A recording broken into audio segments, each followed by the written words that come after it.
Our family was fortunate enough to go on a Let's Start Talking project to Florence, Italy. And we came here to help people practice their English using the Bible. Here, one of the great things about Let's Start Talking is they set up the travel from start to finish, and so we flew overseas. And I picked them up and brought them back here, and they stayed with us at the school. They lived here, but they worked at the church building, which is in the center of Florence. The church had been doing some advertising beforehand, and they have these signs that have been out for at least a couple weeks before we even arrived. A lot of the people who've come to read have said that this is what they saw and this is what got them interested in the programs. We are doing our lessons in a 300-year-old Russian church. We've got a nice big room with tables all around. We actually spend most of our day in this room, actually. We start our day with a devotional. We want to hold up to you the people that you've brought to us, the readers we're reading with, Lord, that God, that you will just please take care of them and draw them closer to you long after we leave. It's important to be prepared when your reader arrives, so I like to look at the lesson, maybe one or two of the lessons that are coming up, and to remind yourself of what the seed thought is for that lesson. People come in and get to sit down with a native-speaking American and practice their English for 45 minutes at a time. That is a valuable commodity across the world. People will pay good money for that, and we offer it for free.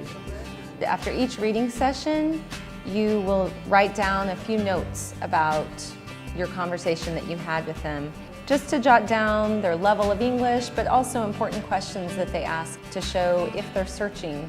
And it's important to leave a little bit of information for each reader for the local church to follow up with them. During our lunchtime, sometimes we'll get out into the city and walk around. We all want to get out and see the city.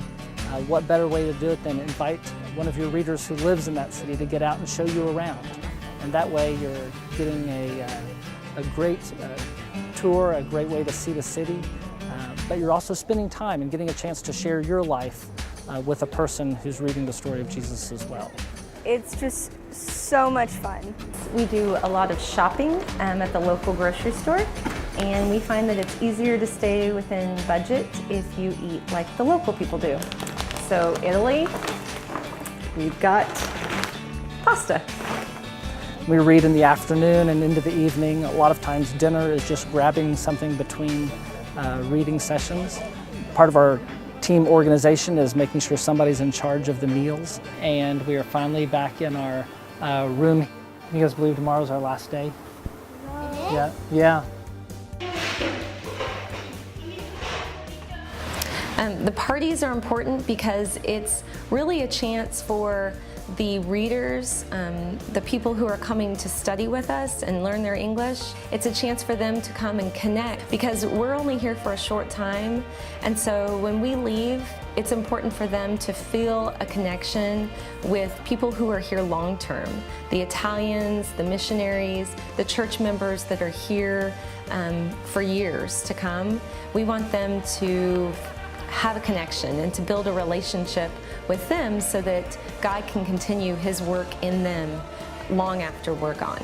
So having this group come in that does a very similar work gave us many contacts and really helped our work here. Kind of reinvigorated us to include new students, and we just see that the interest is there, both in English and in the Bible. For me, an opportunity to read the Gospel. There are many people like me who may be interested in English or the Bible, but they can't learn by themselves.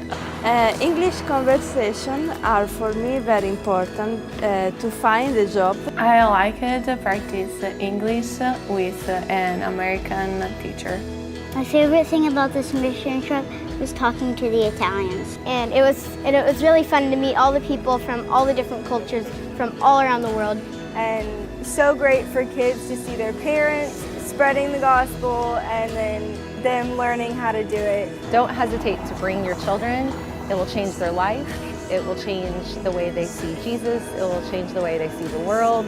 Going on Let's Start Talking projects was how I learned to share my faith and tell people about the Word. The best is when you hear the seeds that are being planted.